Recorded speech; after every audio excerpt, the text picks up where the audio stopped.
السلام عليكم، احلى مؤرخين في الدنيا واحلى مؤرخين في مصر كلها. اتمنى تبقوا بخير. عندنا النهارده مراجعه كويسه النهارده باذن الله. هنلم لكم الدنيا كلها.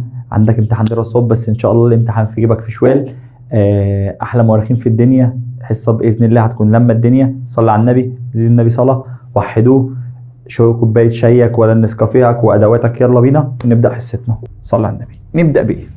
بالتعريفات. ايه اهم تعريفات عندي يا محمد كرم؟ اقول لك اول حاجه عندي سياسه اسمها سياسه اللا عنف. سياسه اللا عنف اللي اتبعها نيلسون مانديلا. ايه هنا استاذنا نيلسون مانديلا ده؟ الراجل ده مش بتاع جنوب افريقيا. اقول لك الراجل بتاع جنوب افريقيا اللي بريطانيا كانت محتلياها، وقال لك يا باشا انا هقاوم بريطانيا بس عن طريق مقاومه سلميه. استنى اكبر الخط شويه.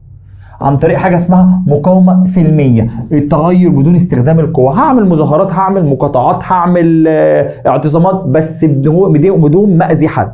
طب الهجره الغير شرعيه، يعني ايه هجره غير شرعيه؟ يا باشا هو انتقال الفرد من مكان لاخر بطريقه غير قانونيه. طب الطريقه غير قانونيه دي ازاي يا عم محمد كرم؟ اقول لك الدخول ده الى دوله بدون تصريح اللي هو بورق مضروب او تجاوز مده الاقامه. طيب تاني كده التركيب الاقتصادي. يعني ايه تركيب اقتصادي؟ هو تصنيف السكان حسب النشاط الاقتصادي الذين يمارسوه. يعني في ناس شغاله في الزراعه، ناس شغاله في الصناعه، ناس شغاله في التجاره. كل ده اسمه تقسيم اقتصادي او تركيب اقتصادي.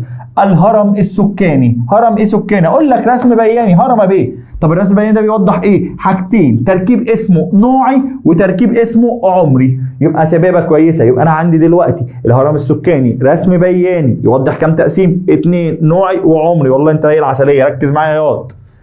تجاره الرقيق. يعني ايه تجاره الرقيق؟ هي عمل ايه؟ بيع وشراء. ايوه يا استاذنا، بيع وشراء ايه؟ البشر. تخيل انا واقف في السوق، يلا قرب قرب عندي بشر للبيع. طب ابيعهم ايه؟ بيع وشراء البشر كعبيد وحرمانهم من حريتهم. اخد بشر يشتغل عندي كاني شريك بفلوسي. المجالس العرفيه. يعني ايه مجلس عرفيه؟ عارف لما يبقى في مشكله كبيره في المنطقه ويقول لك هنعمل قعده عرب، دي كانت زمان اسمها المجالس العرفيه. عملها مين؟ سعيد باشا. تجمع من اشخاص ذات نفوذ. طب ليه؟ عشان نفض المنازعات. لا يا عم تسيب المنازعات. قال لك لا، نفض المنازعات بطريقه سلميه، عادات وتقاليد. طيب الزراعه الذكيه مناخيا. يا استاذنا في زراعه ذكيه وزراعه غبيه. ها يا عم بطل تقلش، بطل تقلش وركز معايا. الزراعه الذكيه المناخيه هي زراعه تستهدف لزياده الانتاج بشكل مستدام. يعني انا عايز ازود الانتاج على طول بس اكون متلائم مع التغيرات المناخيه والتقليل من غازات الاحتباس الحراري. احافظ على البيئه وعلى طول اطلع زراعه. المعادن النقديه اللي بتكسب، المحاصيل النقديه، محاصيل بتكسب فلوس. يعني ايه محاصيل بتكسب فلوس؟ القطن ازرعه ابيعه اكسب. يبقى هي المحاصيل التي تزرع من اجل التجاره والحصول على النقد الاجنبي.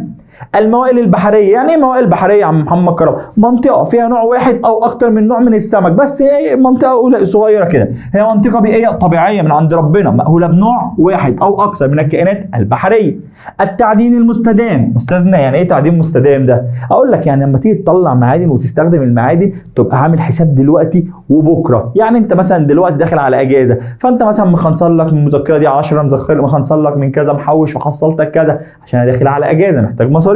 يبقى اداره الموارد المعدنيه بطريقه تحقق التوازن بين مين ومين؟ الاحتياج البيئي والاجتماعي. طب والاقتصادي امتى؟ دلوقتي والاجيال الايه؟ الحاليه والقادمه. الغرفه التجاريه. ايوه يعني ايه غرفه تجاريه يا محمد كرم؟ قال لك هي مؤسسه رسميه. طب مالها؟ ذات طابع تشرف على النشاط التجاره. يعني تجاره واستثمار بتراقبهم حاجه. اقول لك ايوه بتراقبهم حاجه اسمها الغرفه التجاريه. جدع عياط. الاستعمار. يعني ايه استعمار؟ سيطره دوله على دوله اخرى. ايوه استاذنا استعمار يعني اجيب جيش واضربك واحتلك. اقول لك لا، استعمار يعني دولة سيطرت على دولة أخرى. طب سيطرت إزاي؟ ممكن اقتصاديا، اجتماعيا، سياسيا، عسكريا، مش شرط حرب وخلاص. يبقى هي سيطرت دولة على دولة أخرى. تسيطر إزاي؟ سياسيا، اقتصاديا، ثقافيا، لنهب ثرواتها الطبيعية واستغلال أراضيها وشعوبها. الثورة الصناعية. يعني إيه يا مستر ثورة صناعية؟ تحولات يا باشا، تحولات متقدمة علمية واقتصادية. طب دي بتيجي ايه؟ اكتشاف الآلات البخارية. يبقى أنا دلوقتي كل ما أطور الصناعة اسمها ثورة صناعية. طيب ده لو السؤال قال لي انا اللي هكتب التعريف. طب يا استاذنا لو جاب لي جمله اكتب ما تشير العباره. اقول لك يلا بينا نحل مع بعضينا. لغه انتشرت جنوب افريقيا. طب احنا كنا بنقول ايه؟ الشمال عربيه، الجنوب انجليزيه، ايه الشرق منديهوسا، والغرب سواحليه. لا، ايه الشرق سواحليه والغرب منديهوسا. نقولها تاني. الشمال عربيه والجنوب انجليزيه، ايه الشرق سواحليه والغرب منديهوسا. رواندا، كاميرون، فرنسيه. طيب جنوب افريقيا قلنا لغه ايه؟ لغه عربيه. لا جنوب افريقيا قصدي انجليزيه، اسف. روائي نيجيري اشتهر بدافعه. روائي نيجيري ما خدناش غير واحد خد جايزة نوبل، ويلي سوينكا. ايش تعمل ويلي سوينكا؟ اول اديب مصري. مين اول واحد مصري ياخد جايزة نوبل؟ نجيب محفوظ. ولا نجيب جامد. مدينة سودانية بنيت فيها أبراج عالية وتحصينات. أنا عندي 2 مدن بنيناها، كسلة والخرطوم. طب مدينة بنينا أبراج، يبقى كسلة. يا كسلان يا اللي ما بتذاكرش. مدينة سودانية أصبحت أهم المحطات التجارية، الخرطوم. خط زفت ما شاء الله. معاهدة عقدتها القوى الأوروبية البريطانية عشان يخلوا محمد علي يسقط ما يتوسعش أكتر. دول أوروبا كانت بتخاف من محمد علي. معاهدة إيه دي يا عم محمد كرم؟ أقول لك في آخر صفحة. معاهدة لندن 1840. لا فريد بقى وكده مش ناقص. فرمان حصل محمد علي بمقتداه على حكم مصر. فرمان 1841. مستر اسمه ايه؟ اسمه كده يا استاذنا. يعني اسمه فرمان ايه؟ اسمه فرمان 1841، هو ده اسمه. طيب وظيفه استحدثها محمد علي في السودان، يعني وظيفه محمد علي عملها وظيفه واحده اسمها حكم دار. مدينه جعل محمد علي عاصمه للسودان، الخرطوم. عاصمه السودان الخرطوم، مكان صناعة السفن. اهتم محمد علي بنشره في جميع أنحاء السودان لتعليم القراءة والكتابة وحفظ القرآن. الكتاتيب مش الكتاكيت، اسمها كتاتيبيات. المحصول الذي يزرع من أجل التجارة والحصول على الفلوس، لسه قايلينه فوق، قولوا انت ياض جدع. محاصيل نقدية. محصول نقدي يستخرج من عصارة أشجار استوائية. محصول عصارة أشجار استوائية هو واحد اسمه ايه؟ المطاط، اللي بيخش في صناعة إطارات السيارات والطائرات. يعد من أهم المحاصيل مصادر الطاقة الأحفورية، تنمية اقتصادية واجتماعية. الدول اللي عندها منه بتبقى غنية ومعاها فلوس قد كده. مين هو؟ البترول. الله يفتح عليك ويبارك لك. أحد مشروعات النقل يربط بين شمال أفريقيا وجنوبها في 9 أيام. مشروع القاهرة كيب تاون. يا والا. تولى قيادة القوات المصرية أثناء مواجهة الحملة القوات البريطانية. مين اللي دخل العركة قدام بريطانيا لما جم يحتلوا مصر؟ الحاج أحمد عرابي. تعال اقول لك القصه بسرعه. تعال كان بقول القصه بسرعه. اللي حصل كالاتي. ايه اللي حصل؟ خديوي اسماعيل ديون كتير. ايه اللي يحصل لما الديون تراكمت؟ جات له جلطه وراح مات. اتولى الخديوي توفيق. بريطانيا جت قالت له عايزين فلوسنا الا هنحتل البلد. انا معيش فلوس، خش يا عم احتل البلد. فدخلت بريطانيا تحتل في عهد الخديوي توفيق. دخلت اسكندريه او دخلت عن طريق اسكندريه. قابلت راجل قائد جيش عبقري قوي اسمه احمد عرابي. ما انتوش هتعدوا من هنا. دخلت عركه بينهم، هم كسبوا وضربوا احمد عرابي ودخلوا البلد. طب بعد ما دخلوا البلد ايه اللي يحصل؟ نعدي فتره بالوضع ده، يطلع لي واحد صاحبي صحفي يبدا يكتب في الجرايد يقول شفتوا اللي بريطانيا بتعمله، شفتوا مساوئ الاحتلال، وبدا يسافر بره وبدا يعمل حزب اسمه الحزب الوطني. ده اسمه ايه؟ مصطفى كامل. يموت مصطفى كامل، يتولى بعديه الحزب الوطني واحد اسمه محمد فريد، يحضر كل المؤتمرات ويتكلم عن القضيه المصريه. طب بعد ما يحضر كل المؤتمرات اقول لك محمد فريد يعمل نقابه للعمال. طب بعد ما عملت يا عم نقابه للعمال هتعمل ايه؟ قال لك يا باشا هيموت عادي. يتولى سعد زغلول. سعد زغلول سمع ان رئيس امريكا اسمه ويلسون اصدر قرار اسمه حق تقرير المصير. يعني ايه يا استاذنا الكلام ده؟ رئيس امريكا هيعمل زي قعده صلح كبيره اسمها مؤتمر الصلح. فين يا عم؟ في باريس. سعد زغلول لبس الطربوش اللي على الحبل ولبس الطقمايه وراح لمين؟ لبريطانيا. يا بريطانيا بعد اذنكم انا عايز اسافر من مصر اروح باريس. طب ليه؟ قال لك عشان احضر مؤتمر الصلح. طب حلو، هتحضر مؤتمر الصلح ليه؟ عشان اقول لهم يمشوكوا. انت بتهزر، انت عايز تمشينا من البلد. راحوا ماسكين سعد ونفوه لجزيره مالطا. لما سعد زغلول راح مالطا الخبر وصل للشعب المصري، نفدوا سعد. طب يلا ثوره. يحصل ثوره 1919. طب الثوره دي عايزه ايه؟ رجعوا لنا. طب بريطانيا، طب هنعمل ايه؟ الشعب عامل ثوره. طب خلاص تعالى يا سعد زغلول من مالطا روح يا عم مؤتمر الصلح بتاع باريس. سعد زغلول راح مؤتمر الصلح. يا مؤتمر الصلح مصر دوله مستقله. مؤتمر الصلح يقول لا يا حبيبي مفيش الكلام ده، مصر ولا مستقله ولا نيله، الاعتراف ببريطانيا على مصر. فسعد زغلول يزعل ويتضايق. بعدها بفتره اللي يحصل؟ يظهر له واحد اسمه جمال عبد الناصر. جمال عبد الناصر قائد جيش مفيش منه اتنين. يعمل ايه؟ تنظيم اسمه الضباط الاحرار، وينجح في عمل ثوره 1923. نرجع بقى التعريض تاني. تعالى. زعيم مصري قامت سلطة الاحتلال البريطاني باعتقاله، قلنا سعد زغلول، راح مالطا هناك. احد رجال الجيش قام بتشكيل تنظيم احمد جمال عبد الناصر، قلنا لسه قايلينه. زعيم جزائري اتخذ مدينة بسكرة، مش مسكرة يا بنت، اسمها بسكرة، مركز للمقاومة. مين الراجل ده؟ عبد القادر الجزائري.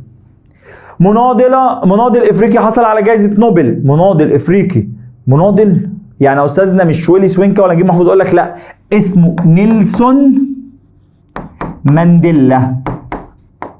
ده حلو ده، ايوه يا عم بتاع جنوب افريقيا. اعلن مبادئ الحريه والديمقراطيه، لسه قايلين رئيس امريكا ويلسون. النقط اللي ما حطيتهاش. شكل وفد مصري للسفر الى مؤتمر الصلح بباريس بعد الحرب العالميه الاولى، سعد زغلول. منطقه نشأت لتخلص دول القاره الافريقيه من الاستعمار. حلو السؤال ده. منظمه اسمها الوحده الافريقيه. ايه يا استاذنا الوحده الافريقيه دي؟ احنا ما خدناش. اقول لك لا، سطر كده يقول لك تم انشاء الاتحاد الافريقي بعد منظمه الوحده الافريقيه. ما كانت الاول وحده افريقيه، بعد كده اتطورت بقت الاتحاد الافريقي. قشطه عليا. مجموعه اقتصاديه اقليميه في افريقيا ويطلق عليها السوق المشترك الكوميسا اللي مقرها زامبيا. كاتب مصري اسس الحزب الوطني، قلنا مصطفى كامل. كده انا خنصرت السؤال ده ما خدتش بالي. زياده عدد السكان بشكل لا يتناسب مع معدل النمو، المشكله السكانيه. وصلت حمله سونار الى مين؟ اللي وصلت حملته الى سونار ده؟ ايوه يا باشا، ده كان اسماعيل ولا الخديوي؟ اسماعيل ولا اسماعيل باشا؟ اقول لك اسماعيل باشا. استاذنا معلش، فيها ايه لو كتبت الخديوي اسماعيل؟ اقول لك لا، الخديوي اسماعيل ده حفيد محمد علي. اسماعيل باشا ده ابن محمد علي، يبقى اسماعيل باشا ابن محمد علي. جدع عياط. معقول ده عفاريت تاني؟ لا، بس طيبه تاني لا. ماشي.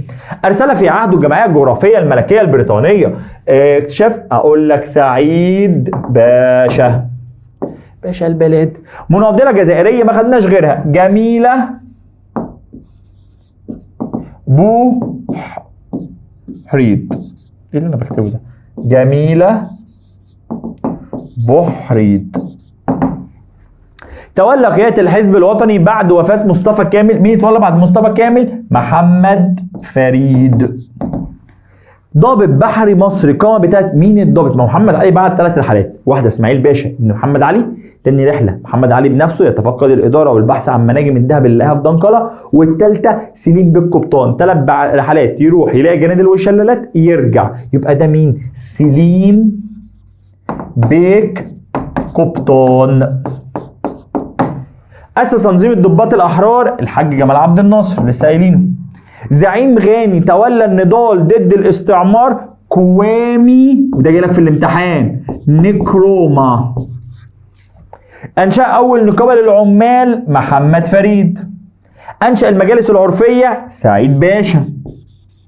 تلاش على خط، أنا عارف إن هو وحش. قاد حركة الكفاح ضد التميز العنصري نيلسون مانديلا. قاد حملة إلى السودان واستطاع الوصول لمناجم الذهب حمو علي، أخويا الكبير. حمو علي تبقى برضه حمو علي. مش عارف عمالة مزودني ليه النهارده. قشطة بس كده. أنشأ دار البريد الخديوي في يا جدعان إسماعيل. بيقول لك يا باشا، تاني سؤال عندي بما تفسر. بما تفسر يعني بيقول لك ليه الحاجه دي حصلت. تعالى يا محمد كرم. بما تفسر ندره السكان في المناطق الصحراويه والمستنقعات. ايه اللي يخلي الناس تقل في المناطق الصحراويه؟ صحراء يا عم محمد كرم نقعد فيها. في ندرة المياه والظروف المناخية القاسية، يبقى السكان بتقل في الصحراء بسبب ندرة المياه العذبة والظروف المناخية السيئة. ارتفاع الوفيات في نيجيريا أو تشاد أو ليسوتو، اللي بيخلي الوفيات تزيد بسبب انتشار الأمراض المستوطنة وزيادة وفيات الأمهات والأطفال، يبقى بسبب ارتفاع وفيات الأمهات والأطفال وأمراض مستوطنة. اختلاف نسبة التركيب النوعي، ليه التركيب النوعي بيختلف من حتة لحتة؟ بسبب الهجرة. النوع اللي هو ايه؟ ذكور وإناث. ايه اللي بيخلي الذكور والإناث بتختلف من منطقة لمنطقة؟ الهجرة. لو أنا هاجرت الستات هتزيد هنا والرجالة هتزيد في المنطقة اللي هاجر ليها. ومش بس كده، الست تقعد تقول للراجل عايزة عايزة عايزة عايزة عايزة، الراجل يجيله جلطة ويموت، يبقى بسبب زيادة وفيات الذكور عن الإناث، يبقى بسبب الهجرة وارتفاع وفيات الذكور عن الايه؟ الإناث. رغبة مصر في القضاء على المماليك الذين فروا، قلنا ايه؟ خوفا من تجمعهم او تحالفهم مع بريطانيا، خوفا من تجمعهم او تحالفهم مع بريطانيا واستعادة مصر.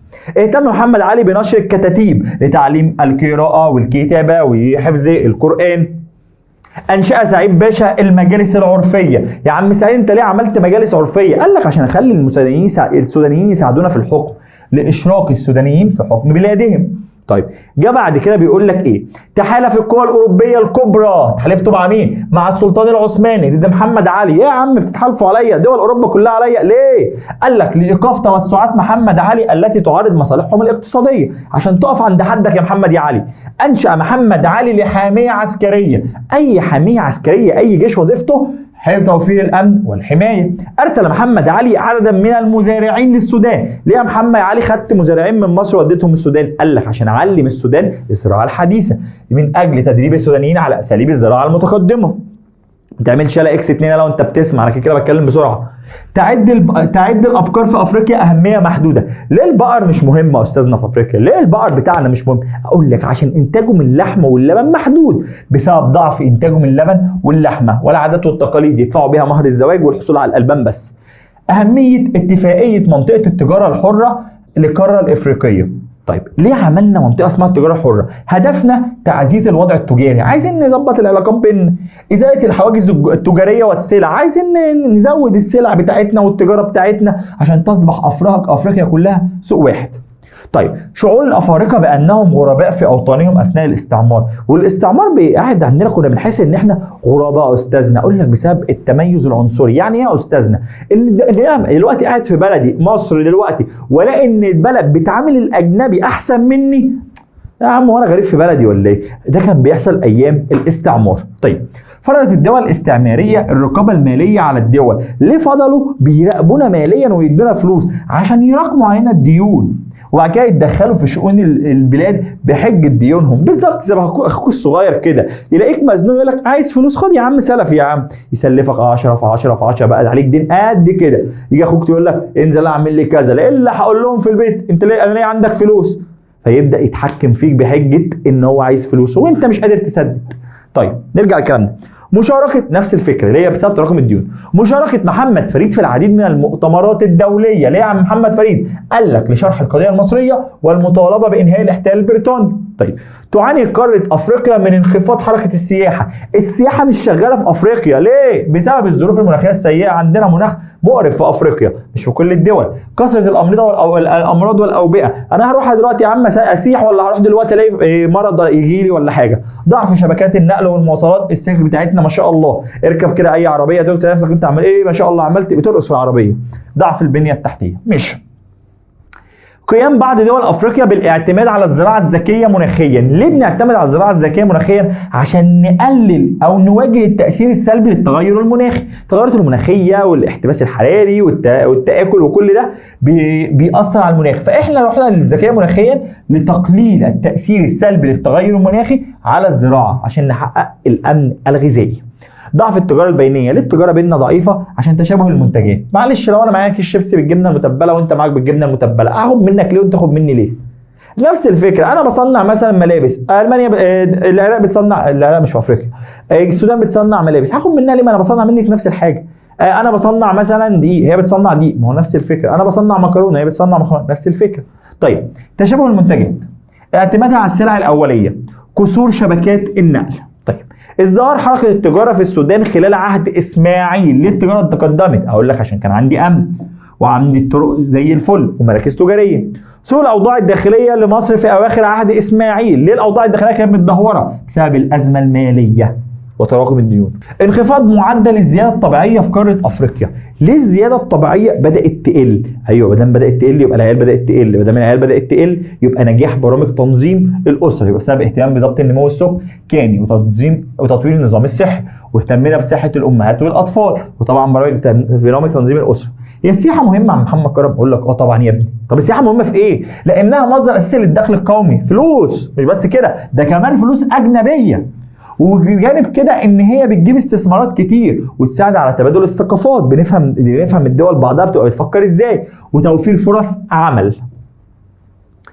زيارة سعيد باشا السودان. ايه يا سعيد يا باشا اللي وداك السودان؟ قال لك يا باشا انا رايح عشان احسن احوال السودان، انا رايح لمصلحتهم يا عم، وعشان انمي مواردهم، وعشان اهتم بشؤون المواطنين، اهتم بالمواطنين. طيب بما تفسر حدوث المشكلة السكانية؟ اقول لك اولا المشكلة السكانية حصلت بسبب 3 حاجات. اول حاجة زيادة عدد السكان زادت بشكل لا يتناسب مع الموارد عندي قليلة والسكان كترت، فده ما بقاش قد ده. طب تاني حاجة زياده عدد صغار السن ياما، دي فئه غير منتجه. طب تالت حاجه ايه تاني يا استاذنا؟ سوء توزيع السكان كلها متركزه في حته وباقي المدن قليله. طيب جاي بيقول لك ايه؟ بسبب زياده عدد السكان بشكل لا يتناسب مع الموارد. ارتفاع الكثافه السكانيه في مناطق الساحليه جنوب شرق. واحنا كنا بنقول المناطق السكان بتركزوا فين؟ صلوا على النبي.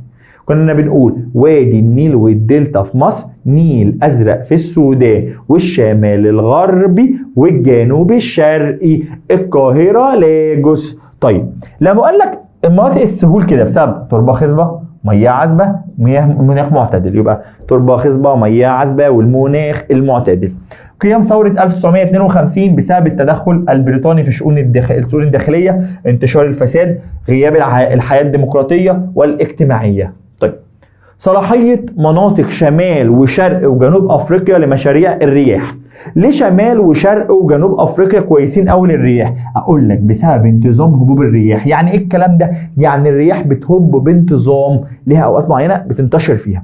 طيب انخفاض حركة السياحة في قارة افريقيا بشكل عام. السياحة قليلة ليه بشكل عام في افريقيا؟ عشان الظروف السيئة يا عم محمد كرم، وعشان في امراض واوبئة لسه قايلينها فوق. طيب ايه يا محمد يا علي اللي خلاك توقف توسعاتك؟ ما انت كنت بتتوسع وزي الفل. قال لك بسبب عقد معاهدة لندن. دول اوروبا لما لقيتني بكبر راحت عاملة معاهدة لندن. طيب سعى توسع الخديوي اسماعيل في زراعة القطن. اشمعنى القطن؟ قلنا القطن ده بيتباع وبيجيب ايه؟ فلوس، يبقى القطن بيتصدر، يبقى لدعم الصناعة التصديرية، لدعم الصناعة التصديرية. الله يبارك لك. طيب حرصت الدول الاستعمارية على إقامة قوات عسكرية. ليه الدول اللي جت احتلتنا حاولت تخلي في جيش موجود؟ صلي على النبي. بهدف حماية مصالحها، عشان يحمي مصالحها ومستعمراتها والسيطرة على طرق التجارة. طيب ارتفاع الكثافة السكانية في وادي النيل والدلتا في مصر بسبب تربة خصبة، مياه عذبة. وادي النيل والدلتا في مصر تربة خصبة، مياه عذبة. ارتفاع معدل عمالة الأطفال. ليه العيال بيشتغلوا ياما؟ بسبب الفقر، بسبب انخفاض القيد في التعليم، ما بيتأيدوش في التعليم، بسبب مشاكل اقتصادية، مشاكل عسكرية وسياسية. يبقى بسبب يا شباب انتشار الفقر وانخفاض القيد بالتعليم. الهرم بتاعنا القاعدة عريضة. يعني ايه يا استاذنا القاعدة عريضة؟ يعني يا باشا الحتة دي اهي بص كبيرة اهي وعريضة. طب ليه؟ الفئة دي فئة صغار السن، يبقى القاعدة عريضة. ايوه بسبب زيادة صغار السن. جدع على، يبقى بسبب ارتفاع نسبة صغار السن.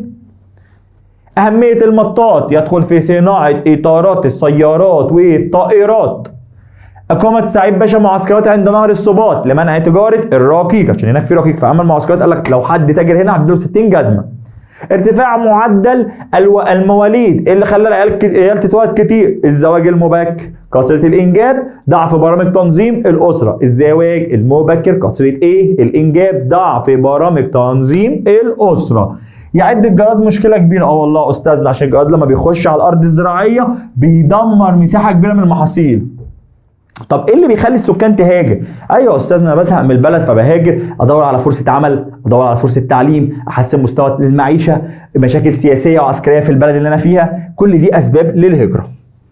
تاني سؤال عندي يقول لك ما النتائج؟ ايه اللي حصل؟ ايه النتائج المترتبه ان عندك امتحان دراسات بكره اديك قاعد عمال تذاكر وطالع عينك؟ طب بما ما النتائج المترتبه اسال نفسي ايه اللي حصل؟ ايه النتائج اللي تتبع الكلام ده؟ الزياده السكانيه في قاره افريقيا، لما السكان زادت يا عم ايه اللي حصل؟ ادى الى زياده الضغط على الخدمات وزياده الاستهلاك، بدأنا نضغط على حاجات ياما وبنستهلك ياما. ده استهلاك الموارد الطبيعيه من ميه بقى وطاقه واراضي زراعيه، كل ممكن تتخيل. الهجرة الخارجية بالنسبة للقارة، السؤال ده مهم واحتمال كبير يجيلك في الامتحان. طب الهجرة الخارجية أثرت ازاي؟ بيقول لك أثرت على نمو السكان وتوزيعهم. يبقى أثرت على نمو السكان وتوزيعهم، لما هاجرنا زودنا أماكن وأماكن قلت.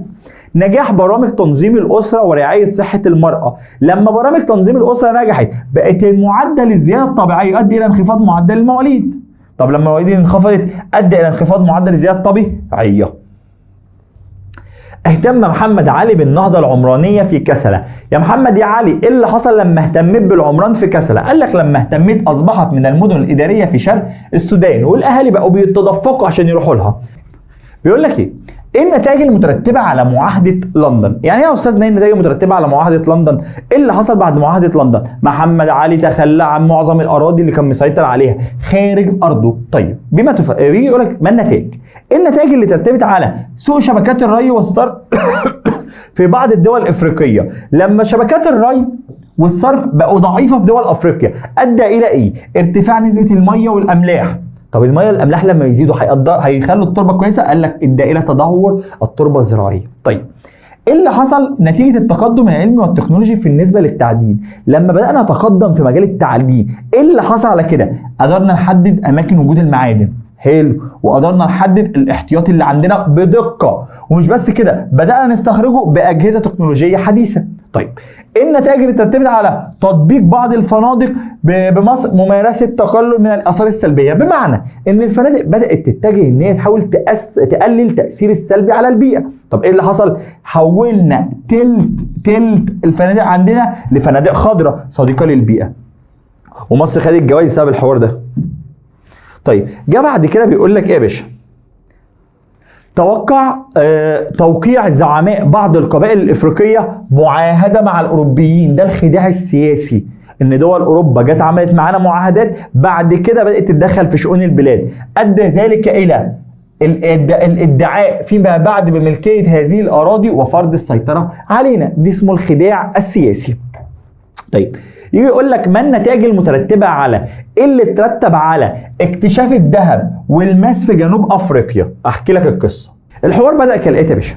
الحوار بدا ما بين دوله في جنوب افريقيا، جت شركه اسمها الشركه الهند الهولنديه او شركه الهند الشرقيه الهولنديه، جت قالت لك لجنوب افريقيا انا هعمل مشاريع في ارضك. حلو، جت خدت جزء من جنوب افريقيا وراحت طارده اهلها وقالت لها لا دي الارض دي بقت بتاعتي. يبقى مين اول حد يحتل جنوب افريقيا؟ هولندا. تمر السنين وتمر الايام، يجي مين؟ جنوب افريقيا، تيجي دوله اسمها بريطانيا. بريطانيا عينيها على جنوب افريقيا، مين هناك؟ هولندا. راحت بريطانيا رايحه ضربه جنوب افريقيا، قالت لهولندا لا خلاص بصوا خليكم انتوا قاعدين واحنا قاعدين. يبقى كده بقى مين في جنوب افريقيا؟ اتنين، هولندا وبريطانيا. اللي يحصل سنه ورا ثانيه بريطانيا حكمت 100 سنه، لقوا مناجم ذهب وماس. مين عينها زغللت؟ بريطانيا. ومين عينها زغللت؟ هولندا. الاثنين عايزين ذهب بالماس ولوحدهم طماعين، تدور عركه بينهم. مين يكسب؟ بريطانيا. مين يخلع؟ هولندا. يبقى ما النتائج المترتبه على اكتشاف الذهب والماس في جنوب افريقيا؟ اندلاع حرب بين بريطانيا وبين هولندا ادت الى انتصار بريطانيا، مما جعل تشجيع الهجره البريطانيه الى جنوب افريقيا. ايه اللي حصل لما اسراب الجراد تهجم على الاراضي الزراعيه؟ ترتب على ذلك تدمير مساحات كبيره من المحاصيل الزراعيه. قيام الاحتلال البريطاني باعتقال سعد زغلول. ايه اللي حصل؟ قيام ثوره 19 واضطرت بريطانيا تفرج عن سعد زغلول وتقول له يا عم توكل على الله روح مؤتمر الصلح بتاع باريس. طيب ما النتائج المترتبه على ضعف التمويل المخصص للبحوث الزراعيه؟ بمعنى اصح انا سايب مبلغ للزراعه، لما المبلغ ده يقل او عدم اهتمام بالزراعه ايه اللي يحصل؟ التاثير سلبا على تطوير قطاع الزراعه. اهتم محمد علي بانشاء تحصينات عسكريه بمدينه كسلة. ايه اللي حصل يا محمد علي لما اهتميت بكسلة؟ اصبحت ادى الى توجه السكان من المناطق المجاوره اليها، واصبحت من اهم المدن الاداريه في شرق اسيا، في شرق السودان. اهتمام محمد علي بالتعدين والصناعه بالسودان. ايه اللي حصل يا عم محمد علي لما اهتميت بالتعدين؟ قال لك وصل للذهب في منطقه اسمها دنقله، وانشا عديد من المصانع في الخرطوم زي البارود وترسانه لصناعه السفن. دخول الاسماك كسلعه اساسيه في التجاره، لما الاسماك تخش في البيع والشراء يبقى هيظهر الناس بتتاجر في السمك، فهتوفر فرص عمل، بعت واشتريت يبقى هتزود الدخل. جه بعد كده بيقول لك ايه؟ ارسال خريجي مدارس الخرطوم الى مصر لاتمام عملياتهم في عهد السعيد. السؤال ده حلو جدا، السؤال ده مهم وبيجي في الامتحانات. ادى الى نبوغ يعني تقدم اعداد كبيره من العلماء السودانيين في مجال الهندسه والمساحه والتاريخ. طيب، تميز الشعب الافريقي بالطيبه وحسن الخلق في تعامل السياح. لما انا ابقى راجل كويس ومعاملتي حلوه مع السياح ادى الى شعور السائح بالراحه والامان ويعوز يرجع البلد دي تاني. تصدير اثيوبيا والسودان كميه كبيره من الثروات الحيوانيه لدول الخليج العربي. لما اثيوبيا والسودان تصدر كميه كبيره لدول الخليج العربي ادى الى توفير عائدات ماليه. طب العائدات دي بالنقد الايه؟ الاجنبي، مما يؤدي الى تعزيز الاقتصاد. استخدام الطاقة الأحفورية بكمية كبيرة. لما استخدم الطاقة الأحفورية بكمية كبيرة بالنسبة للبيئة إيه اللي يحصل؟ طاقة أحفورية يعني فحم بترول يعني غاز طبيعي يعني ينبعث غازات مضرة، انبعاث كميات كبيرة من غاز ثاني أكسيد الكربون الذي يؤدي إلى تلوث البيئة. كثرة الإنجاب والزواج المبكر. لما العيال كتير، لما الناس تتجوز وتخلف هيكتر مين؟ المواليد. الهجرة الغير شرعية مهمة قوي قوي قوي قوي، وإن شاء الله في الامتحان بتاع السنة دي تؤثر سلبا على استقرار وأمن الدولة، ويتعرضوا للهجرة والاستغلال، للاستغلال قصدي والغرق في البحر. يعني يا أستاذ أنا دلوقتي بهاجر هجرة غير شرعية، طب بعد ما هاجر هجرة شرعية إيه اللي بيحصل؟ ممكن حد يستغلني، يضحك عليا في نص المية ويرميني. يلا طب انا لو وصلت البلد انا بأثر على استقرارها وامنها. ليه يا عم محمد كرم؟ اقول لك عشان رايح هجرة غير شرعية، انا مش متسجل اصلا في البلد ان انا رحت. طيب، عبد القادر الجزائري الحوار بدأ كالاتي: فرنسا والجزائر. فرنسا تروح للجزائر انا عايزه شويه قمح وسلف. في الجزائر خدي ولا يهمك، شويه قمح سلف خدي ولا يهمك. واحده واحده تراكمت الديون على فرنسا. فمره الجزائر بتقول لفرنسا انا عايزه فلوسي، فرنسا بتقول لها انت عبيطه، فلوس ايه اللي انت عايزاها؟ مفيش فلوس. وقررت فرنسا تحاصر الجزائر وتطلب منها ان هي تسقط الديون. فالجزائر ترفض. اسقاط ديون ايه؟ انا اللي هي عندك فلوس تحاصريني؟ انا مش موافق. راحت فرنسا قررت تحتل الجزائر. فيطلع واحد اسمه عبد القادر الجزائري يسيطر على مدينه اسمها بسكره ويبدا يقوم فرنسا من الجزائر. طب ففرنسا تقول له خلاص احكم يا حبيبي، انت غرب وسط الجزائر، مبروك عليك يا حبيبي، احكمهم واحنا معترفين. واحده واحده تحاصره وتخليه يستسلم. يبقى اللي حصل كالاتي: مقاومه الامير عبد القادر الجزائري الفرنسي ادى الى اعتراف فرنسا انه حاكم على الغرب ووسط الجزائر. تصدير اثيوبيا والسودان كميه كبيره من الثروه الحيوانيه لدول الخليج العربي. قلنا اصبحت اثيوبيا والسودان من اكبر مصدري الحيوانات لدول الخليج العربي، بيوفر لنا نقد اجنبي. التقدم العلمي والتكنولوجي بالنسبه للتعدين ادى الى ذلك ساعد على تحديد اماكن ووجود المعادن، حليناها قبل كده. ربط ميناء دار السلام وتنزانيا، دار السلام ده اللي في تنزانيا مع ميناء سفاجة اللي في مصر. ايه اللي حصل لما ربطناهم ببعض؟ ادى ذلك الى دعم التعاون المشترك بين مصر وتنزانيا. استنزاف الاستعمار الاوروبي للثروات ادى لما الاستعمار الاوروبي خد خيرنا وبدا يطور بيه بلاده واحنا بقينا ضعاف. معاناه الشعب الافريقي من الفقر والديون. ليه؟ كان واحد بمعنى اصح كان شايفك غني جدا وراح مقلبك واخد منك كل فلوسك. جهود نيلسون مانديلا في الكفاح الوطني، القضاء على التميز العنصري. نيلسون مانديلا من اوائل الناس اللي طالبوا بعدم التميز العنصري، مش عايز فرق، مفيش فرق بين ابيض واسود، مفيش فرق بين شخص طويل وشخص قصير، وحصل على جائزة نوبل في السلام واصبح رئيس لجنوب افريقيا بعد ما بريطانيا سابتها. طيب يبقى احنا كده خلصنا بما تفسر وخلصنا ما النتائج. نخش على دلل يعني اثبت لي ان الحاجه دي حصلت. دلل انت ذاكرت؟ ايوه اهو بص هتحلل في الورقه. دلل يا عم انك شاطر؟ مقفل الامتحان. دلل يعني اثبت. طيب بيقول لك ايه؟ دلل: تعددت مراحل الاستعمار الاوروبي. طيب الاستعمار مر بمرحلتين. المرحله الاولى مرحله حاجه اسمها الكشوف الجغرافيه، احنا مش جايين نحتل، احنا جايين نكتشف قاره افريقيا. طب دي المرحله الاولى كده على جنب. المرحله الثانيه الثوره الصناعيه، دول اوروبا بقت تصنع، اكتشفت حاجه اسمها آلة بخاريه في بريطانيا فبدات تصنع. طب لما بدات تصنع عايزه ايه؟ انا عايزه دلوقتي مواد خام، المواد الخام اللي عندي خلصت، فانا رايح افريقيا اخد منها المواد الخام، بس ما اشتريها استعمرهم واخدها عافيه.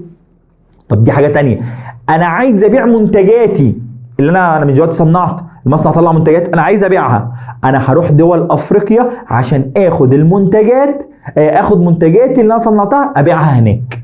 يبقى دلوقتي الاستعمار مر بكم مرحله؟ 2. المرحله الاولى ارتبط بالكشوف الجغرافيه، المرحله الثانيه ارتبط بالثوره الصناعيه. طيب اهتمام الدول الافريقيه بضبط النمو السكاني، ليه احنا هات لي دليل ان احنا ضبطنا النمو السكاني؟ حطينا برامج خطط تنظيم الاسره، برامج الوعي ورفع سن الزواج، وضع قوانين تجرم الزواج المبكر عشان نقلل المواليد.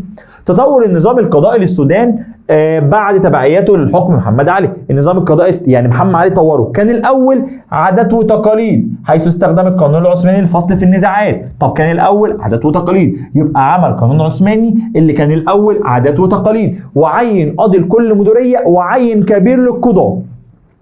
يعد عهد الخديوي اسماعيل امتدادا لعهد جده محمد علي. طب ليه يا عم هو اسماعيل ومحمد علي عملوا ايه؟ اقول لك، حيث ارسل الخديوي اسماعيل عده حملات استكشافيه الى افريقيا، ما محمد علي عمل نفس الحوار، وقد نجحت تلك الحملات في الوصول لمنابع النيل الاستوائيه اللي محمد علي ما وصلهاش، والى مديريات خط الاستواء بحيره اسمها البرت وفيكتوريا. تطورت سرعة نقل المعلومات في المدن السودانية في عهد الخديوي اسماعيل. يعني ايه سرعة نقل المعلومات؟ يعني بقت سهل توصل من شخص لشخص او من مدينة لمدينة في عهد اسماعيل. ليه يا عم عمل ايه اسماعيل؟ حيث قام بانشاء مكاتب البريد، ايوه، واسس ادارة البريد في الخرطوم، ومد التلغراف وانشأ مكاتب تلغراف، يعني خلى الرسائل توصل من اي مكان لمكان. اهتم محمد علي وخلفائه بالقضاء على تجارة الرقيق. طب يا محمد يا علي عملت ايه؟ حيث امر بالغاء تجارة الرقيق. طب ده محمد علي، هو هنا وقال لك وخلفائه، يبقى هقول سعيد انشأ معسكرات عند نهر الصوبات. طيب تشكل الامطار تهديدا للاراضي الزراعية. ايه ده يا استاذنا؟ المطر ده خير. اقول لك ايوه، بس لو زاد هيأثر. طب قول لي ازاي؟ حيث ياتي نقص الامطار، فهو لو قل هيؤدي لحدوث ايه؟ جفاف، مما يقلل مساحه الاراضي الزراعيه، بينما زياده الامطار حلو تؤدي لحدوث فيضانات يؤدي الى تجريف التربه. يعني كترتها تضر واقلها تضر. اقول لك انا ولا هينفع الكتره ولا هينفع الاقل.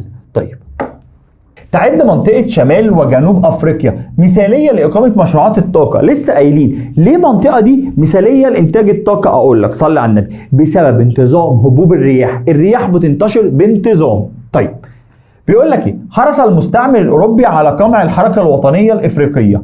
المستعمر الاوروبي ليه كان عايز يقمع الحركه الوطنيه؟ هو هنا بيقول لك ليه بيتفسر، قال لك لا العنوان دلل. هو نفى 2، سعد زغلول بتاع مصر وكوامي نكروما بتاع المغرب بتاع غانا. يبقى تاني، حيث قام باعتقال زعماء الحركه الوطنيه ونفيهم خارج البلاد زي الزعيم سعد زغلول والزعيم كوامي نكروما. طيب قيام الاستعمار الاوروبي بالحد من حريات الشعوب. الاستعمار الاوروبي كان بيقلل من حريه الشعوب. ازاي؟ اما انا ابقى قاعد في بلد وما احكمهاش ابقى انا كده مش حر. قيامه بمنع الشعوب الافريقيه من ممارسه حقوقها زي حق المشاركه في الحكم. طيب لجوء بعض الدول الافريقيه الى اضعاف الثقه لجوء بعض الدول الافريقيه الى اضعاف الثقافه كوسيله للسيطره على افريقيا. يعني ايه؟ دول اوروبا استخدموا الثقافه عشان يسيطروا علينا. يعني ايه يا استاذنا؟ يعني خلينا نتكلم لغه مش لغتنا. زي ايه اللي حصل؟ الجزائر ما عملت مع فرنسا زي ما عملت مع الجزائر، حيث قامت بانشاء المدارس ونشر لغتهم اللغه الرسميه كما فعلت فرنسا مع الجزائر. تدعم منظمة الكوميسا التحول الرقمي. أيوة، مصر والكوميسا عملوا حاجة اسمها الكوميسا للأعمال الإلكترونية. عمل الاستعمار على حل مشكلات الزيادة السكانية. الاستعمار كان بيحاول يحل المشكلة السكانية، حيث قامت الدول الاستعمارية التي تضاعف عدد سكانها وانتشار البطالة بينهم. طيب انتوا عندكم مشكلة السكان كتير، خلاص احنا نروح نحتل أفريقيا ونبعت شوية سكان من عندنا.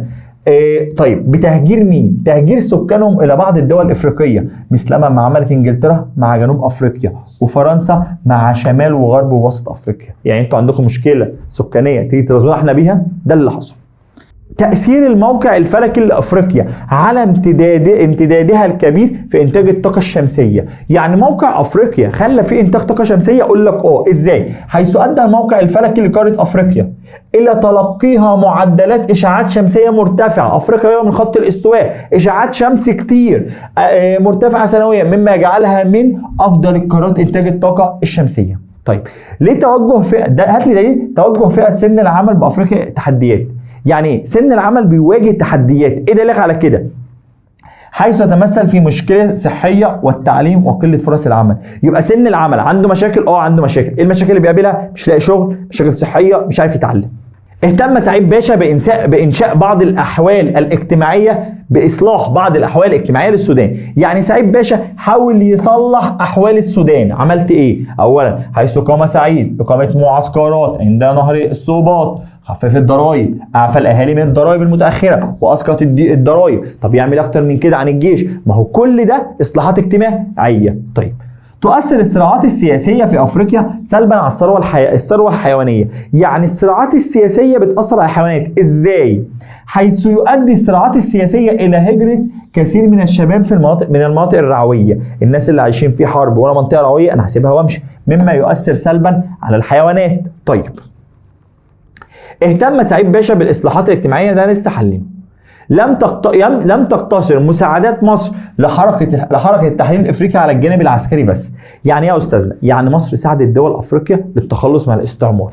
يعني ايه برضه؟ يعني احنا ساعدنا جيراننا اللي حوالينا عشان نخلص من الاستعمار. طب ازاي يا عم محمد كرم؟ قام بتقديم مساعدات مالية، اعطيناهم فلوس.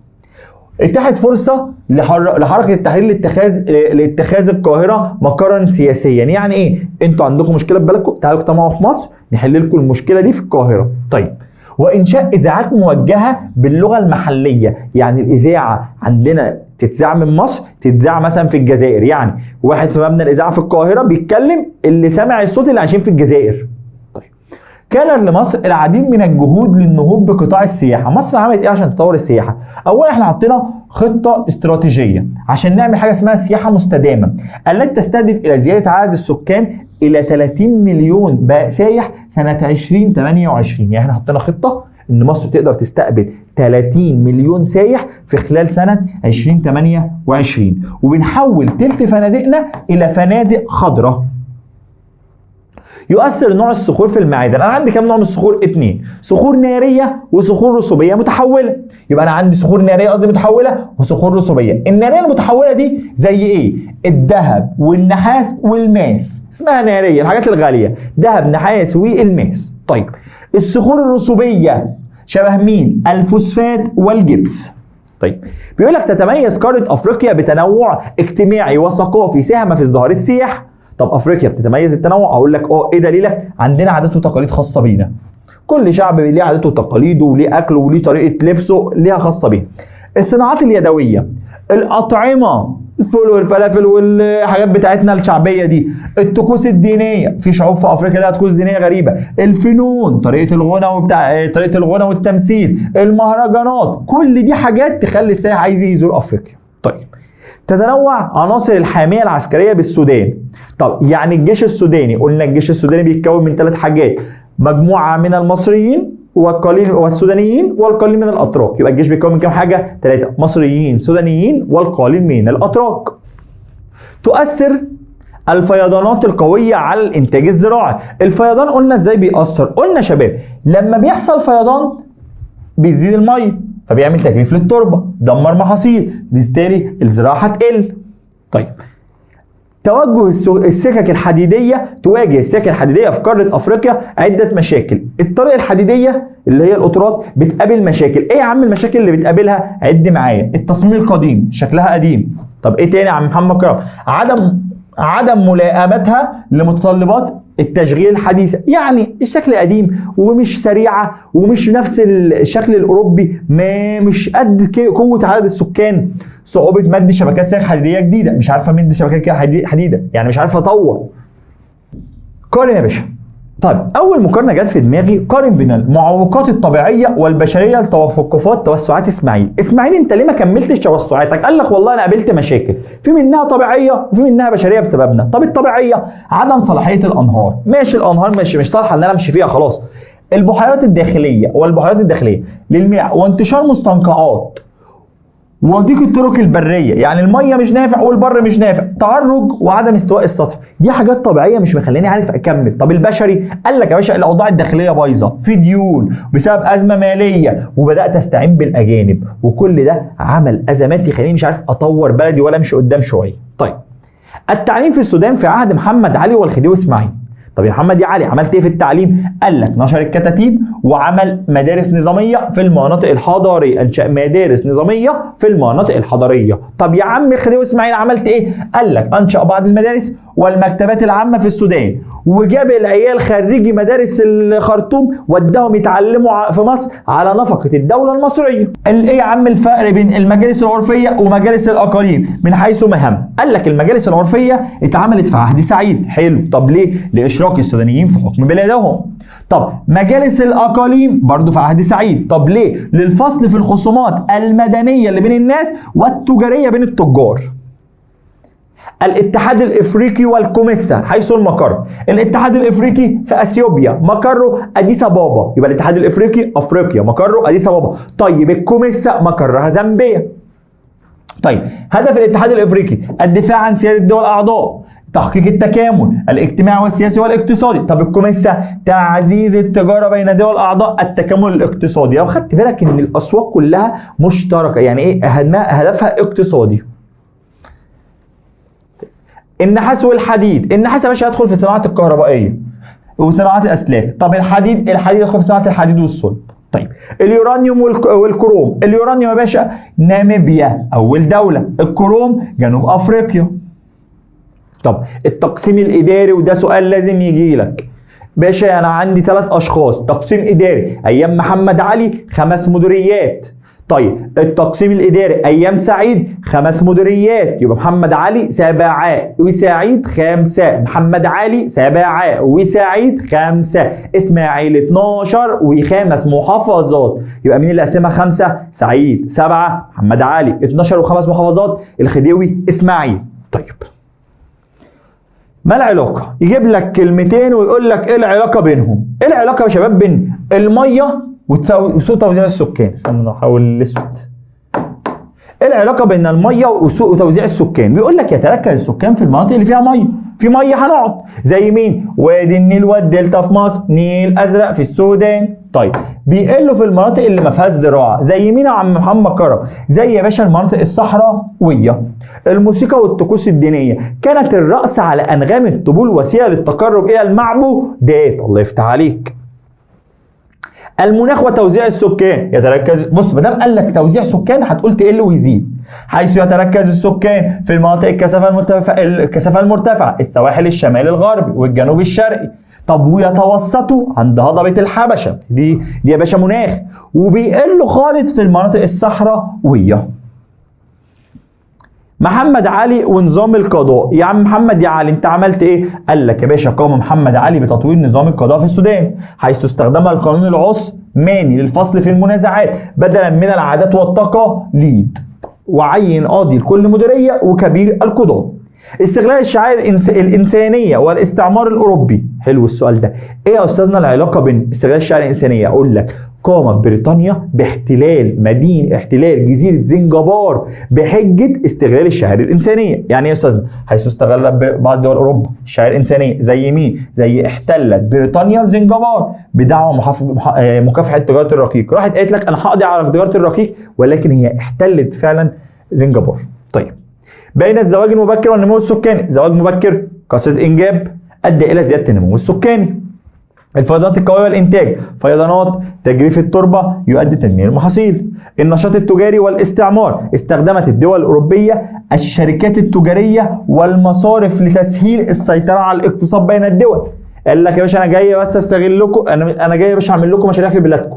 المناخ والأنشطة السياحية، السياح بيحبوا المناخ، أكتر فصل بيجذب السياح في مصر أو في أفريقيا عامة فصل الشتاء. الاستعمار والتركيب اللغوي. قلنا باشا الاستعمار، بريطانيا خلت جنوب افريقيا تتحدث الانجليزيه، الجزائر بتتكلم فرنساوي، رواندا والكاميرون فرنسيه، كل ده حصل بسبب الاستعمار. الموقع الاستراتيجي والنقل المائي، ادى الموقع الاستراتيجي لقاره افريقيا الى تحكمها في ممرات في النقل، زي مين الممرات اللي بتسيطر عليها؟ قناه السويس، مضيق موزمبيق، وخليج غينيا. بريطانيا واللغه الانجليزيه، فرض اللغه الانجليزيه. وسائل النقل والثروه المعدنيه، ده مهم، حيث تعد وسائل النقل من المقومات البشريه لقيام النشاط التعديني وتسهيل عمليه النقل.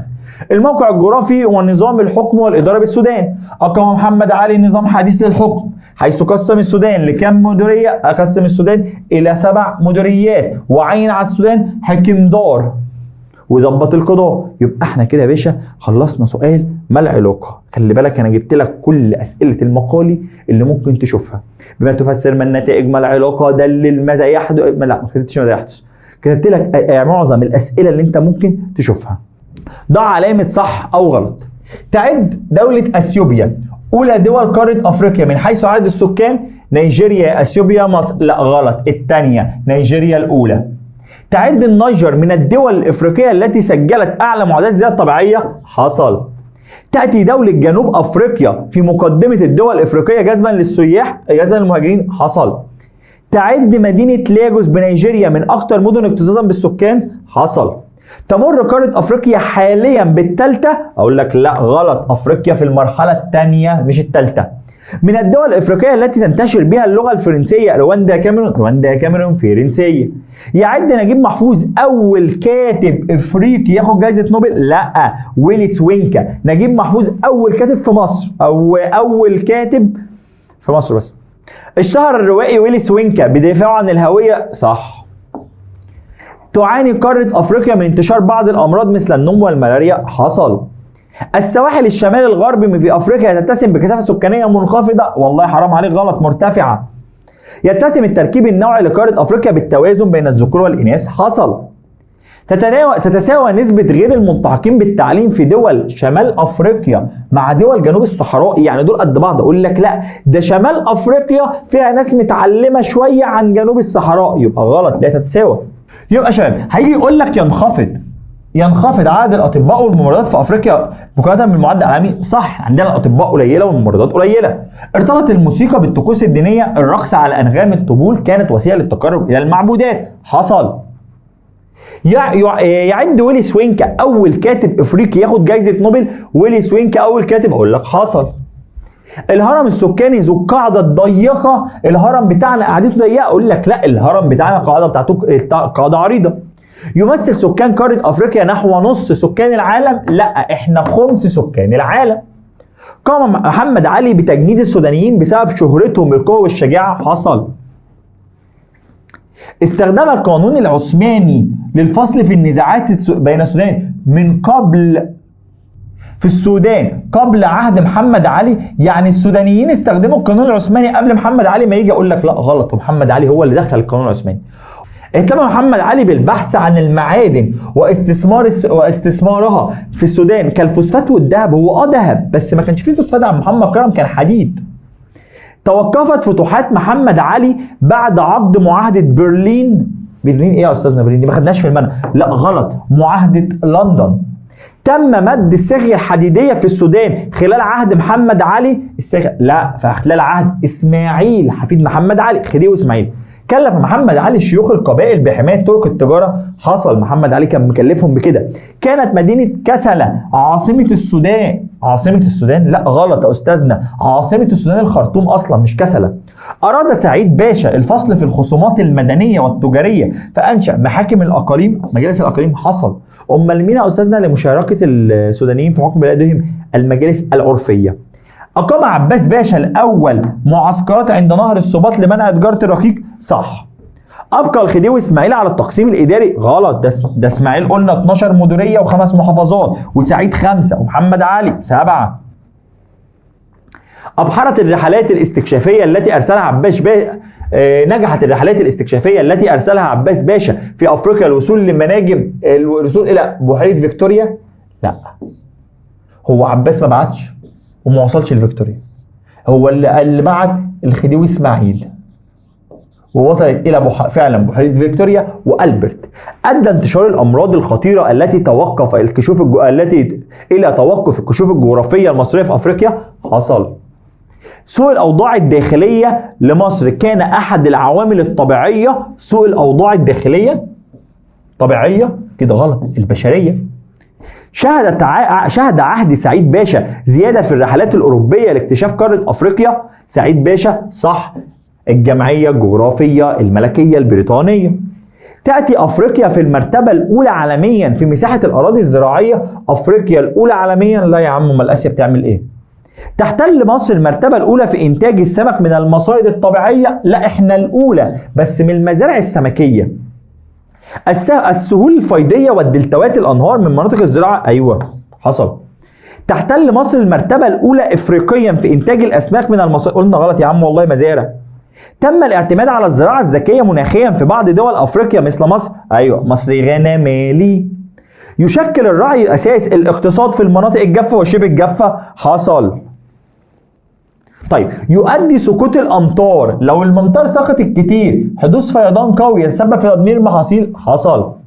تعد الصومال وأثيوبيا من المناطق اللي فيها ثروة حيوانية بتصدر لدول الخليج العربي؟ حصل، الاثنين بيصدروا لدول الخليج العربي. تتأثر الزراعة في أفريقيا بالصراعات المسلحة والحروب؟ بتتأثر، لو في حروب وصراعات الزراعة بتقل. تدمر الجراد مساحة واسعة من الأراضي؟ حصل. ترتفع القيمة الاقتصادية للأبقار؟ غلط، بتقل بسبب ضعف إنتاجها من اللحمة والألبان. طيب، يعد الموقع الجغرافي من المقومات البشرية؟ موقع جغرافي مقومات بشرية يا أخي حرام عليك، غلط، طبيعية. تحتل جمهورية جنوب أفريقيا المرتبة الأولى في الكوبالت؟ غلط. بص، كاف مع كاف كوبالت كونغو، كاف مع كاف كوبالت كونغو. تحتل أفريقيا المرتبة الأولى عالميا في إنتاج الماس؟ حصل، عندنا ماس كتير أوي في أفريقيا. تعد ليبيا من أهم الدول الأفريقية المنتجة للبترول؟ هم 5 دول منهم ليبيا، صح. تأتي المغرب في المركز الثاني في إنتاج الفوسفات عالميا؟ أيوة، هي الأولى إفريقيا والثانية عالميا، صح. تحتل جمهورية جنوب أفريقيا المرتبة الأولى في إنتاج الفوسفات؟ يا عم أنت لسه قايل الفوسفات يا أستاذنا المغرب، إزاي؟ ما أنت السؤال اللي قبله أهو. يعد الفحم أولى مصادر الطاقة المتجددة؟ إيه؟ فحم متجددة؟ أنا عايزك وأنت بتقرا صح وتبقى مركز قوي. فحم غير متجدد يا أستاذ، من غير ما أكمل. تعد الصناعة الغذائية من أنواع الصناعة الثقيلة؟ الغذاء ثقيلة؟ أقول لك لا، المكرونة بشاميل ليه؟ يعد الغاز الطبيعي من أكثر مصادر الطاقة تلوثا؟ غاز طبيعي؟ غلط طبعا، رخيص الثمن سهل النقل أقل تلوثا للبيئة. طيب، يعد كرم الضيافة من مقومات البشرية؟ إن أنا كريم الضيف دي حاجة بشرية. يعد التراث الثقافي الافريقي احد عوامل جذب السياحه؟ يعني ايه؟ ان العادات والتقاليد والكلام ده كله بيجذب السياح؟ اقول لك حصل. تحولت العديد من الفنادق الموجوده في مصر الى فنادق خضراء؟ حصل. ياتي اكبر عدد السياح في العالم من قاره اسيا؟ لا، بيجوا من قاره اوروبا. حصل ميناء بورسعيد على المرتبه ال11؟ حصل، بنطورها عشان نبقى احسن من كده كمان. يعد النقل الجوي من اقدم وسائل النقل وارخصهم؟ معلش، النقل الجوي رخيص؟ لا، ده احنا بندفع فلوس قد كده، يبقى غلط. النقل النهري. تمنت مصر مبادرة بياد والتي تبقى تطوير البنية التحتية؟ صح. احتل ميناء طنجة بالمغرب المرتبة ال5؟ حصل. تأتي دولة جنوب أفريقيا في المرتبة الأولى إفريقيا من حيث أطول السكك الحديدية؟ صح. تاني واحدة مصر. هو هنا الأولى جنوب أفريقيا، تاني واحدة مصر. سيساعد طريق القاهرة كيب تاون سرعة نقل البضائع داخل قارة أفريقيا؟ صح، من شمال لجنوبها. ربط الموانئ البحرية بين مصر وتنزانيا يساعد على التجارة؟ طبعا. عملت الدول الاستعمارية على تمزيق الوحدة عن طريق الحد من الحريات؟ معلش أنا بقول لك أنا بمزق وحدتكم عن طريق الحد من الحريات؟ غلط.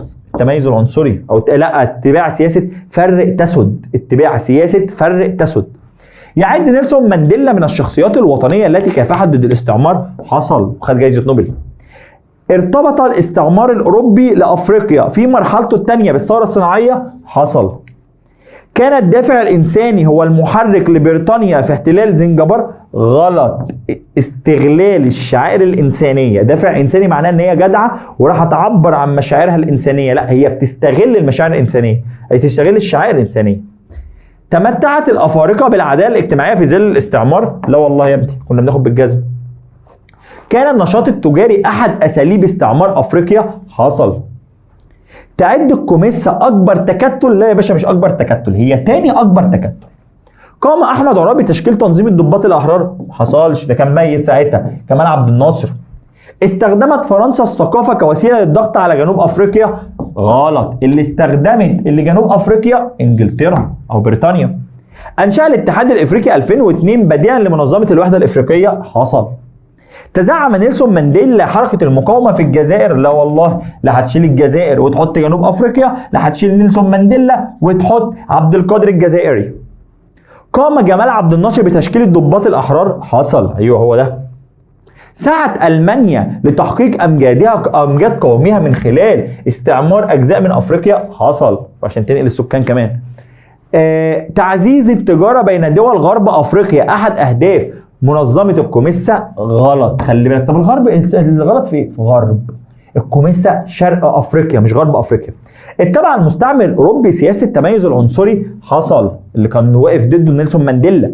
سعت ألمانيا لتحقيق أمجاد قومها من خلال استعمار أجزاء؟ أيوه حصل، ما حلينه. تعزيز التجارة لسه برضه حلينه غلط، بدل غرب هنحط شرق. طيب كده يا باشا نخش على الاختيارات. لما يجي يقول لك اختيارات انا عايزك تقرا السؤال واحده واحده وتقرا لحد اخر كلمه. طيب اكبر الدول الافريقيه من حيث عدد السكان؟ نيجيريا، اثيوبيا، مصر. طب انا لسه مكتوب الثلاثه، اختار مين؟ قال لك اكبر يعني اولى نيجيريا. استنى نعمل بالاسوديات عشان يبقى الشكل حلو. خلاص يا واد ماشي. اولى الدول الافريقيه جذبا للمهاجرين، اكتر دوله بيحب الناس تجي لها لسه قايلينها جنوب افريقيا. اولى الدول الافريقيه في ارتفاع معدل المواليد، عندها مواليد كتير. النيجر. لا النيجر اسف نيجر. الاديب المصري الذي فاز بجائزه نوبل في الادب؟ اديب مصري؟ ايوه هو نجيب محفوظ، مفيش غيره، ابو النجايب. سجلت اعلى معدل للوفيات، اعلى معدل وفيات نيجيريا، تشاد، ليسوتو. انتقال السكان الى قاره افريقيا، انتقال الى جاي لنا، تبقى وافده ولا نازحه؟ وافده، الله يبارك لك. طيب اي من المدن اكتظاظا بالسكان؟ القاهره ولاجوس. انا عندي مين فيهم؟ ادي لاجوس اهي. طيب تنتشر في شرق قلنا شين مع سين يبقى شرق سواحليه. اللغه التي تنتشر في الشمال عربيه، ايه الشرق سواحليه، الجنوب انجليزيه، ايه الغرب منديوسا، رواندا كاميرون فرنسيه. اول كاتب افريقي يفوز بجائزه نوبل، افريقي وجائزه نوبل يبقى ويلي سوينكا. تعد تشاد، نيجيريا، تشاد، ليسوتو، يبقى عدد الوفيات. أنشأ عباس باشا مدرسة ابتدائية في مدينة الخرطوم، والناظر كان رفاعة الطهطاوي. أحد أهم المدن الإدارية في شرق السودان كسلا. المدينة التي جعلها محمد علي عاصمة للسودان الخرطوم. أقام محمد علي مصنع البارود في الخرطوم، وعمل ترسانة لصناعة السفن، وألحق بها معمل لإعادة تشكيل الحديد ومكان للخشب اللي هو ورشة لنجارة الخشب. تم مد خط سكة حديد بمحاذاة نهر النيل في عهد الحاج سمعة. أقام سعيد باشا معسكرات عند نهر الصوباط. أصلح الخديوي إسماعيل ترسانة الخرطوم التي أنشأها محمد علي. تم إنشاء فنار عند خليج على ميناء بربرة عند خليج عدن في عهد الخديوي إسماعيل. تعد من المحاصيل الضرانية وتشبه البطاطس اليام، البطاطا شبه الكسافة.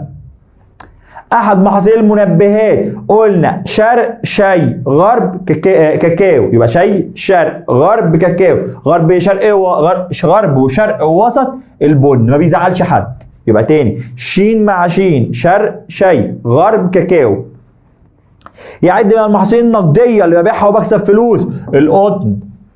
الدولة الإفريقية التي تحتل المركز الثاني في استيراد الأسماك. تاني دولة بتستورد أسماك يا أستاذنا مصر، احنا عندنا بنستورد سمك ياما.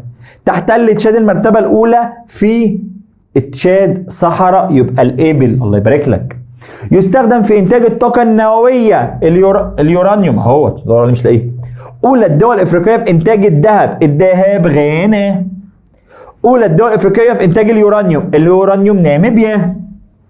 معدن خفيف، المعادن الخفيفه كان واحد البوكسايت.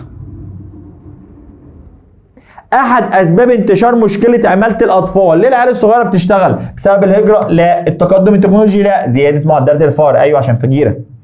اولى الدول الافريقيه ارتفاع نسبه عماله الاطفال اريتريا والصومال والكونغو الديمقراطيه. اهي الصومال واريتريا هي اول واحده منوره. يبقى يا شباب هنقول قام سليم بيه القبطان ب3 رحلات متتاليه اكتشاف منابع النيل الابيض. قام بإنشاء مجلس الأقاليم للفصل في الخصومات المدنية. مين اللي عمل كده؟ سعيد باشا الله يبارك لك. تعد من أكبر مصدري الثورة الحيوانية لدول الخليج العربي. مين اللي بيصدر؟ الصومال. هو حد يقول بوركينا فاسو صلاة؟ أحد المقومات البشرية موقع جغرافي طبيعي، نوع الصخرة طبيعي، وسائل النقل هو ده اللي بشري. تأتي دولة نيجيريا في المرتبة الأولى إفريقيا من حيث كنا بنقول البقرة اثيوبيا، الغنمة نيجيريا، المعزة نيجيريا، والإبل في الصحراء تشاد. الأغنام والإبل، لا الإبل في الصحراء. أولى الدول الإفريقية في إنتاج الكوبالت كيف كاف مع كاف الكونغو الديمقراطية. الدولة الأولى في إنتاج الحديد جنوب أفريقيا. أي المعادن الآتية في أفريقيا يستخرج من الصخور الرسوبية؟ ذهب غالي نارية، نحاس ملناش دعوة بيه، الماس غالي نارية يبقى الجبس. يستخدم في إنتاج الطاقة النووية اليورانيوم، سؤال متكرر. أحد الصناعات التحويلية الخفيفة، حاجة خفيفة منسوجات أهو لابسينها وزي الفل. تعد جزيرة تابعة لتنزانيا من الجزر ذات الشهرة السياحية عالميا. تنزانيا زنجبار. أمال الجفتون فين؟ في الغردقة هنا. احتل ميناء نقط المرتبة ال5 ميناء أستاذنا احنا قلنا ال5 مين؟ قلنا ال5 طنجة وبورسعيد ال11 ما تنساش. أقدم وسيلة نقل النقل النهري. أسرع وسيلة النقل الجوي. تاني دولة إفريقية من حيث أطول ساق حديدية، الأولى جنوب أفريقيا، الثانية أم الدنيا مصر.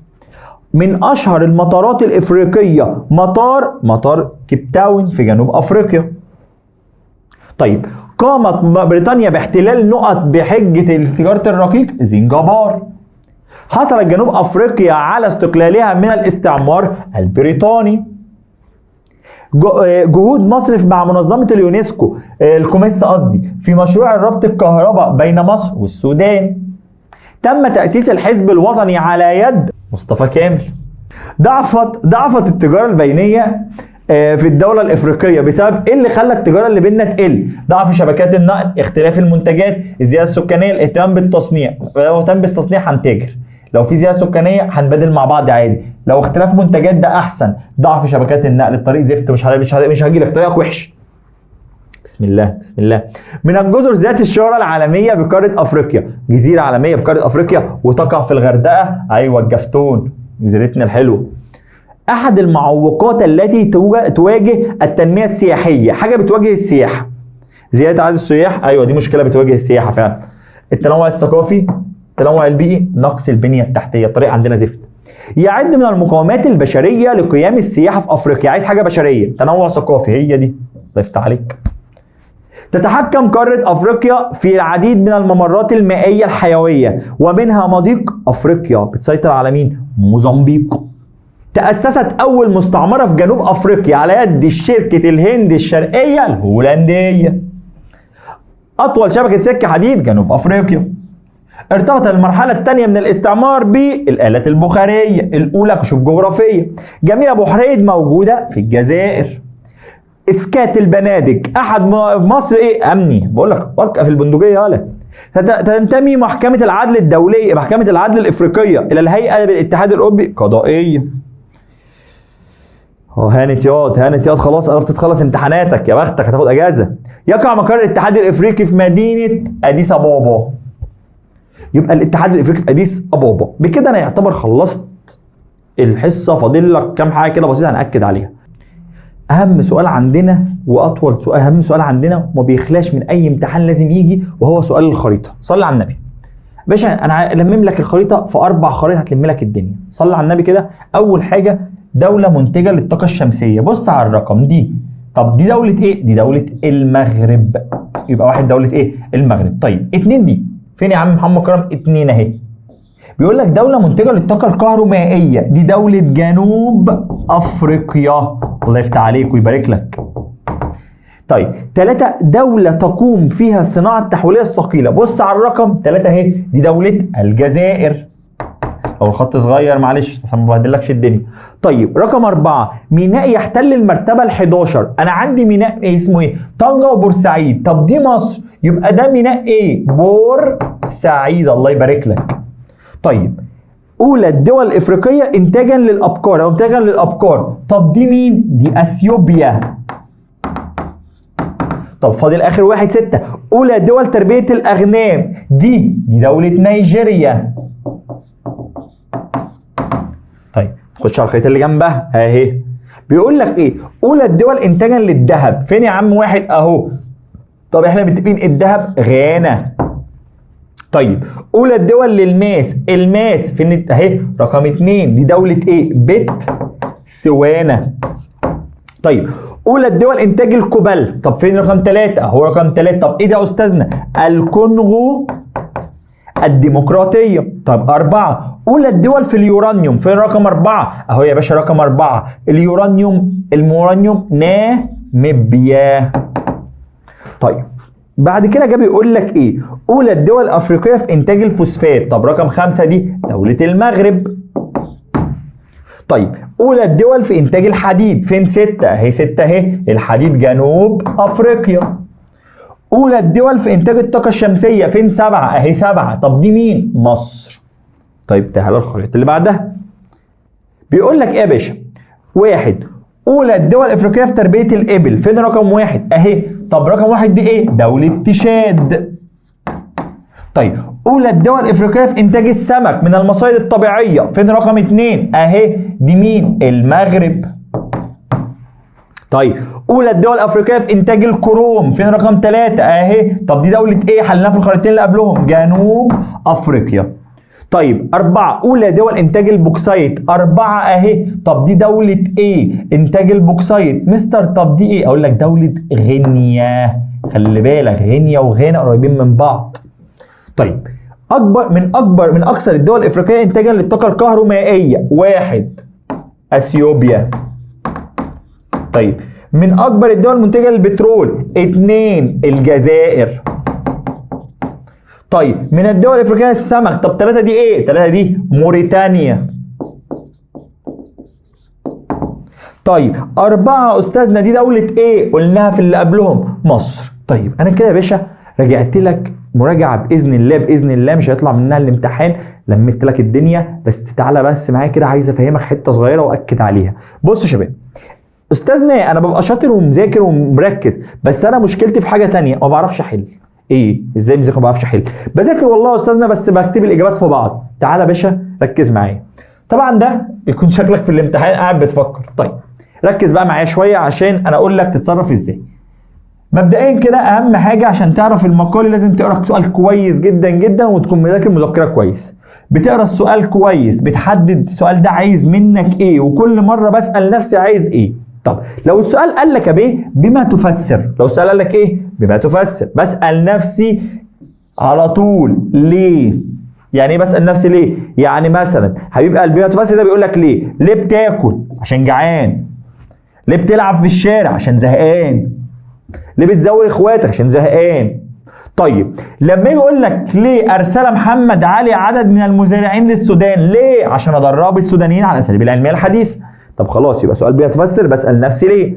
طيب لو سؤال جالك ما النتائج، بتجري تسال نفسك حصل ايه؟ يعني ايه حصل ايه على اللي انا عملته؟ ما النتائج؟ انك كلت شبعت الحمد لله. طب ايه النتائج؟ انك لعبت وقعت واتعورت وامك تديك بالجزمه.